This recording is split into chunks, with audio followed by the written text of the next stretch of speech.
Dahil malabangungot ang iniwang baha ng mga nagdaang bagyo sa Pangasinan, maagang naghanda ang mga residente sa pananalasa ng bagyong Isang. Mula sa Dagupan City, nakatutok live si Jasmine Gabriel Galvan ng GMA Regional TV. Jasmine! Emil, sa mga oras nga na ito nakakaranas na ng pabugso-bugsong pag-uulan dito sa lungsod ng Dagupan. Samantala, mahigpit na ipinagbabawal ang pagpalaot ng mga mangingisda. Malakas na ulan ang naranasan sa ilang bahagi ng Pangasinan kaninang umaga. Kaya ang mga residenteng nakatira sa gilid ng Wood River, partikular sa barangay Kayanga sa bayan ng San Fabian, maagang nakaalerto. Ang tubig po doon, nung last na bumaha po, hanggang po dito sa amin. Tapos hindi ko lang po dito alam, hanggang dito po yung tubig. So maingat po, ma'am? Opo, maingat po naman po talaga. Pagkatang umuulan na, mama, nakabantay na kayo? Opo, nakabantay mo na po kami dito sa may tabi ng ilog. Alas 10 kaninang umaga nang itaas sa red alert ang status ng PDRRMO sa Pangasinan.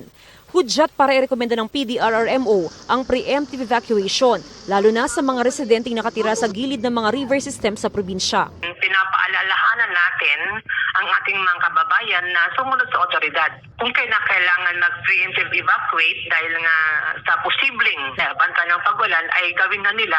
Simula pa kaninang umaga nakamonitor din ng Office of the Civil Defense. Dahil sa nararanasang sama ng panahon, sinuspende ng lokal na pamahalaan ng San Jacinto sa Pangasinan ang klase sa lahat ng antas ng pampubliko at pribadong paaralan ngayong hapon. Nagdeklara rin ng klase suspension sa lahat ng antas ng paaralan sa Dagupan.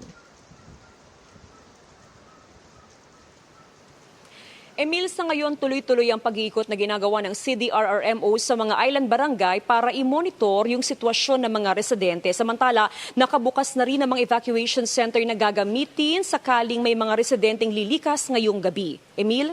Maraming salamat, Jasmine Gabriel Galvan ng GMA Regional TV. Noong 2023 pa dapat na kumpleto, pero ngayong taon lang umano natapos ang bahagi ng isang dike sa Busuanga River sa Occidental Mindoro. Bagong gawa kung tutuusin. Pero sira na agad. At hindi pa yan ang buong dike dahil pinaghatian pa ang proyekto ng 4 na kumpanya. Nakatutok si Maki Pulido. Tulad sa Oriental Mindoro, binaharin ng mga flood control project ang Occidental Mindoro. 105 flood control projects ang nakalista sa sumbongsapangulo.ph website na may kabuuang halaga na mahigit 8.6 billion pesos. Ang dike project para sa Busuanga River, hinati sa 6 na package na pinaghatian ng 4 na construction company. Kagagawa lang ng portion na ito, gumuho na.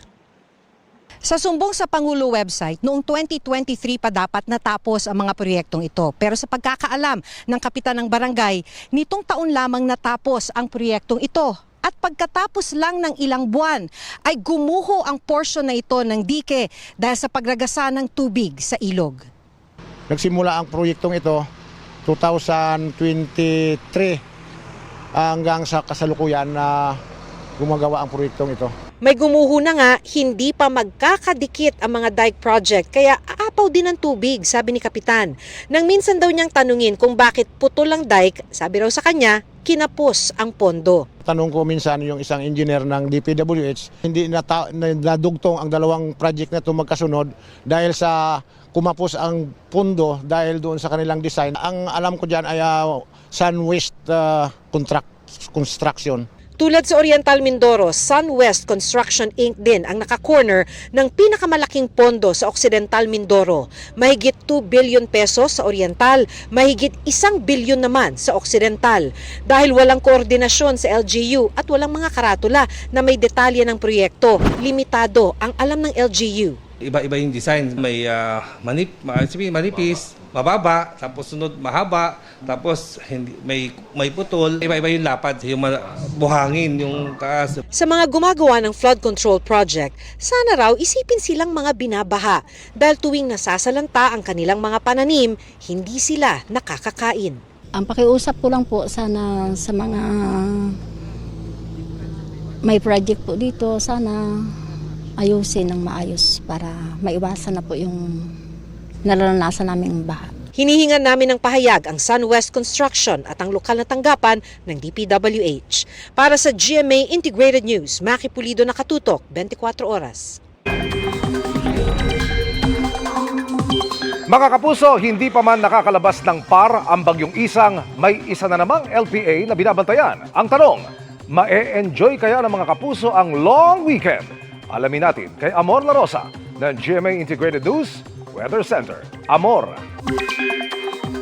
Salamat, Emil. Naku, meron pa rin po chance ng mga pag-ulan sa mga susunod na araw. At mga kapuso, tinatawid na po ng bagyong Isang yung kalupaan ng Northern Luzon habang unti-unting pinalalakas yung southwest monsoon o habagat.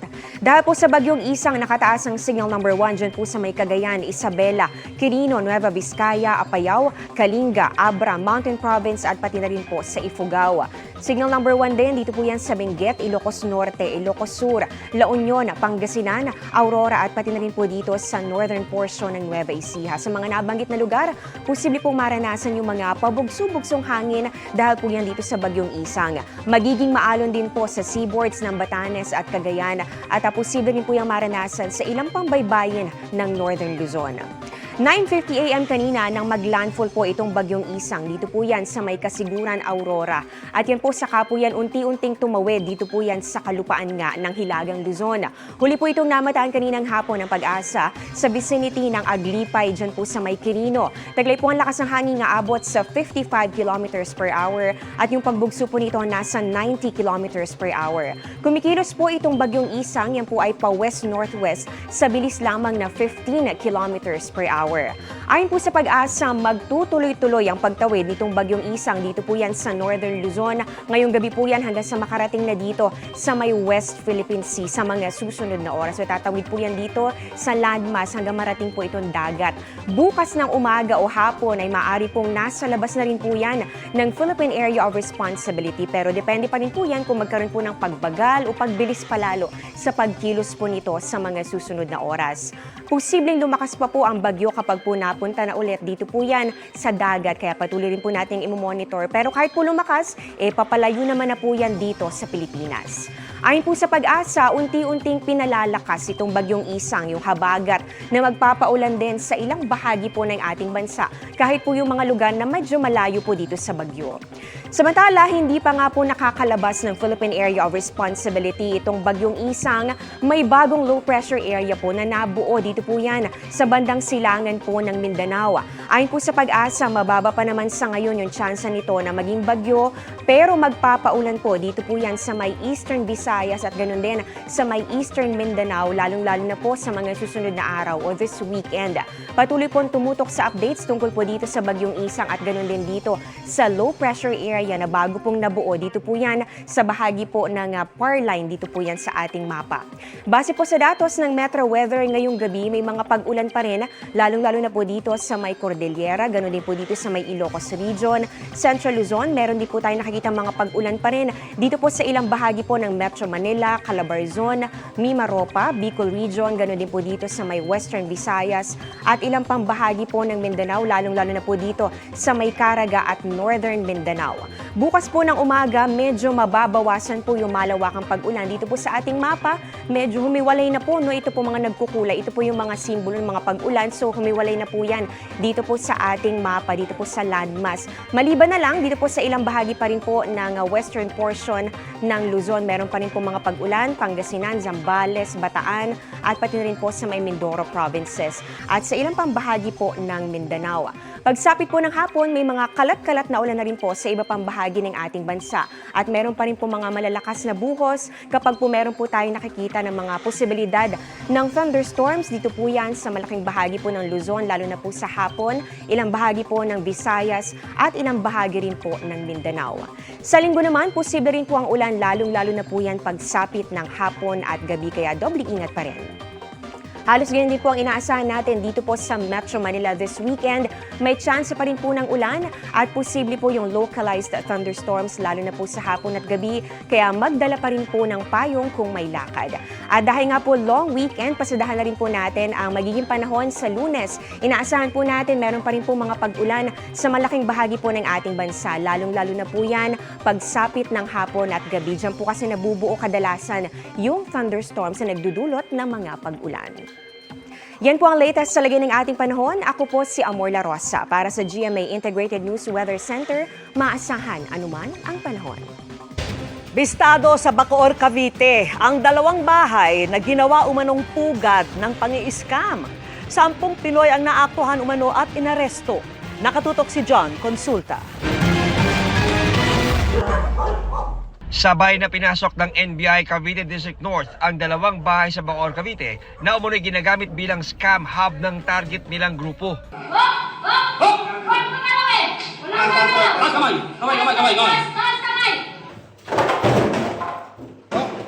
Ang pinto ng isang bahay, puwersa ang binuksan dahil inilak ng nasa loob.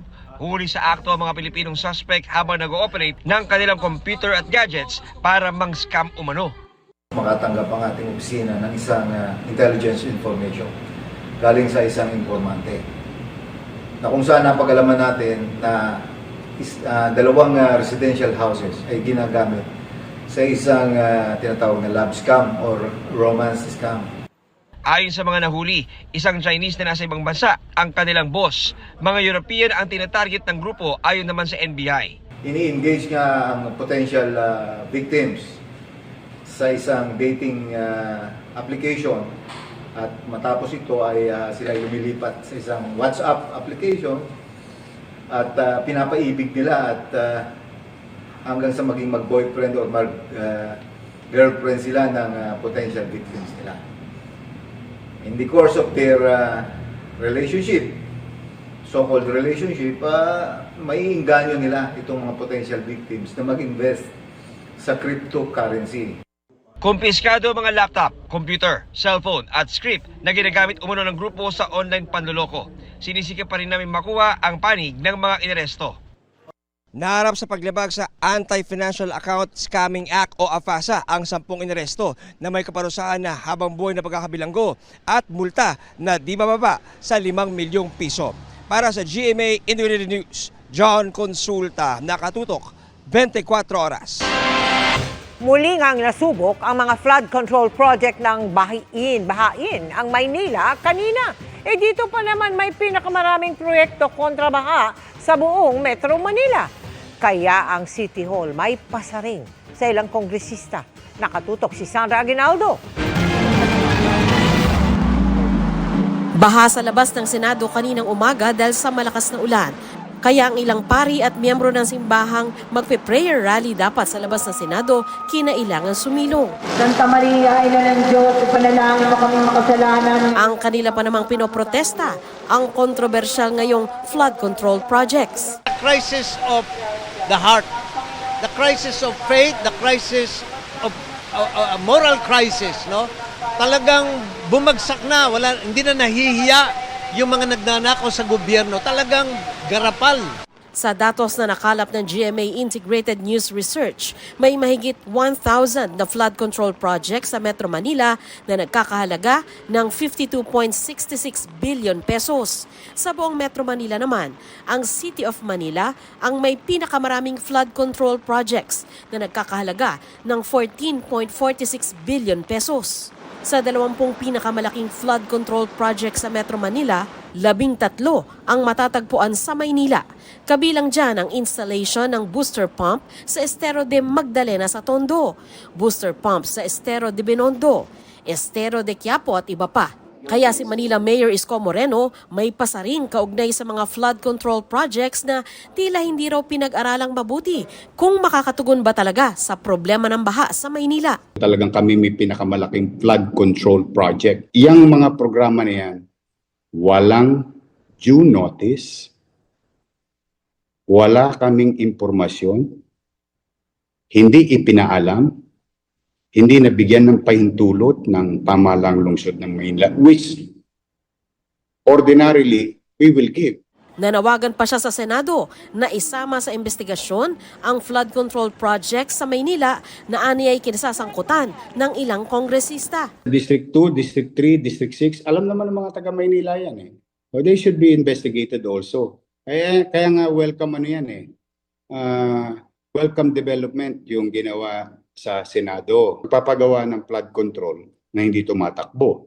O tapos parang wala lang. Bandang huli, alam mo Sandra, ang nakakalungkot dito, alam mo sino sinisisi ng mga congressman o DPWH, kawawang DPWH. Pero alam din ng mga Pilipino, alam din ng Manileño na mahilig makialam ang congressman sa project ng DPWH. Yan ang katotohanan. Si Manila 3rd District Representative Joel Chua, sinabing nagpo-propose lang naman ang mga kongresista. Kami, ang trabaho namin, mag-propose ng mga project. Halimbawa, yung mga infrastructure na sa tingin namin ay kailangan. Dahil kada distrito may mga umiikot dyan na mga district engineer at sila ang tumitingin talaga. Itinanggi rin ng kongresista ng 2nd District ng Maynila na may kaugnayan siya sa flood control projects. Puro po hearsay naman si Mayor Isko Moreno eh. Ang congressman, nagpo-propose lang naman talaga ng project sa DPW. Pero para makialam, hindi po ako engineer. Kinukunan pa namin ng pahayag si Manila 6th District Representative Benny Abante. Sa gitna nito, kapwa sinabi ni Moreno at DPWH Secretary Manuel Bunoan na maraming aspeto ang flood management. Bukod sa pagdaragdag ng pumping stations, kailangan ding halimbawa na ayusin ang dinadaluyan ng tubig, linisin ang mga estero, kolektahin ang mga basura. Actually, sinasabi namin, yung ginagawa namin ng engineering interventions in Metro Manila is just part of the flood management program in Metro Manila. Flooding in Metro Manila, it has to be done collectively and holistically. I-address naman natin yung waste management. I-address natin yung mga resettlement ng mga informal settlers. I-settle natin yung old drainage system. Hindi naman namin lahat sa panyan eh. Para sa GMA Integrated News, Sandra Aguinaldo, Nakatutok, 24 Oras. Iniimbestiga na ng COMELEC kung may kontrata sa DPWH ang mga contractor na naging donor ng nasa 4 na senatorial candidates noong eleksyon 2022. Maaaring makulong ang mga donor base sa batas, pero may pananagutan ba ang kandidatong tumanggap ng donasyon? Yan ang tinutukan ni Von Aquino. May inisyal ng resulta sa isinasagawang investigasyon ng Commission on Elections tungkol sa mga kontraktor na nagbigay ng campaign contribution sa mga kandidato. Sabi ni COMELEC Chairman George Erwin Garcia, may nakita silang ilang contractors na nag-donate sa 3 o 4 na kandidato na tumakbo sa national position noong eleksyon 2022. Sa mga ito, meron anyang nanalong kandidato bagamat hindi niya ito pinangalanan. Sa national, initially may nakitang 3-4 na contractors, na maaaring contractors ng public works o serbisyo sa pamahalaan na nagbigay ng tulong sa mga tumatakbo sa national position. Yes, for senator po yan. Pero subject pa po sa verification kung talagang sila ay may kontrata sa pamahalaan. Sa ilalim kasi ng Omnibus Election Code Section 95 letter C, ipinagbabawal sa mga contractors na may kontrata sa pamahalaan na magbigay ng donasyon o tulong sa kampanya ng mga kandidato. Kapag napatunayang lumabag sa probisyong ito ng Omnibus Election Code, ito ay may parusang kulong na 1 hanggang 6 na taon. Diyan po'y kasong election offense o criminal. And therefore, ang sabi, hindi naman lang yung officers, hindi naman yung pwedeng ipakulong ang kumpanya, kung hindi yung mga opisyal nito, ay pwede maging liable dun sa election offense. Pero may pananagutan ba ang kandidatong tumanggap ng donasyon? Take note, ang binanggit contributor o kaya donor. Doon po sa binanggit nating section, wala po kasing binanggit na kandidato bilang liable under section 95C ng Omnibus Election Code. As to whether liable ang kandidato na siya'y binigyan ng isang nangungontrata, yan po isang bagay pa na i-determine later ng komisyon. Makikipagtulungan umano sila sa DPWH upang alamin kung may kontrata sa ahensya mga iniimbestigahang contractors. Ongoing na rin daw ang review na ginagawa nila sa SOSE na mga kandidato sa 2025 national at local elections. Para sa GMA Integrated News, Von Aquino, Nakatutok, 24 Oras.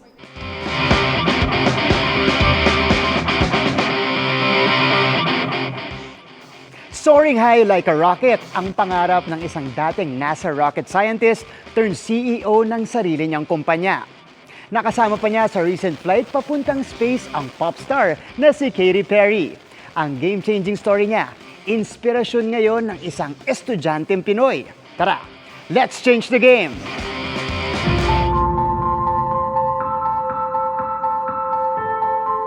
Ever wondered what it feels like to be in space? Nitong Abril, makasaysayan ang paglipad sa kalawakan ng all-female crew sakay ng New Shepard 31 mission ng Blue Origin. Isa riyan ang Bahamian-American na si Aisha Bowe, isang aerospace engineer and former National Aeronautics and Space Administration rocket scientist. Was it everything that you've ever imagined? It was more. Having the opportunity to see the Earth from space is something that changes you. I had trained for years. I had worked with institutions. I also became one of the first to conduct commercial research.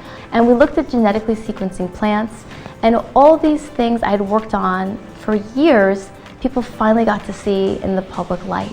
It was such a prominent crew that you were with. You know, you got Gayle King, Katy Perry, you have Amanda Nguyen. So I want to know what it was like being with them. It's amazing to be surrounded by so many legends in their field. There's no shortage of inspiration on the flight. And I was really happy that we were all able to come together and do this. After 6 years with NASA, gumagawa na siya ngayon ng pangalan sa mundo ng data science, artificial intelligence at space operations tungo sa pagbuo ng sarili niyang tech companies. I decided to found STEMboard because there were so many people who said, oh, well, you worked at NASA, you must have had the best of everything, and I could never be like you. And I wanted to show them that not only could they do it, but they could build companies that would change their future and change the world. From STEMboard to founding Lingo, to traveling around the world and even being here in the Philippines, I'm so excited to bring the story of overcoming self-doubt, of overcoming external limitations, and challenging people to build the things that they need to make their environment better. From childhood dreams to reality, no wonder maraming Pilipinong estudyante ang na-inspire sa kwento ni Aisha. Gaya ni Mark Anthony Aguinaldo, a 22-year-old graduating student mula sa Rizal Technological University, taking astronomy major in astrophysics. As a passionate person who wants to study about celestial body, ito yung naging daan ko na gusto ko talagang magkaroon ng knowledge about astronomy. Nakadalo siya sa isang conference kung saan bumisita si Aisha. At ang kanyang mensahe, aming ipinarating sa Woman of the Hour. I got to meet for the first time an astronaut in person, and he inspired us. You inspired us to reach in our dreams, our goals in life, to become an astronaut someday and to contribute to the community. Ang pangarap na ito ang nagtulak kay Mark na buuin ang League of Astronomy Enthusiasts sa lungsod ng Valenzuela. Kumbaga, ang goal namin is promoting astronomy to the people. We do public lectures in a monthly basis with different topics. So we have for kids, for adolescents, and for the general public. What's your reaction to a kid out here in the Philippines, you know, thousands of miles away from your home in the United States, who is still dreaming of having a career in astronomy and in space science? I talk to the students. And what I want to say is that you can and you will, right? There's no dream that's truly out of reach. And I hope that who's ever hearing this conversation knows to go and to fly them. Fly them to space, because the Philippines deserves their first astronaut.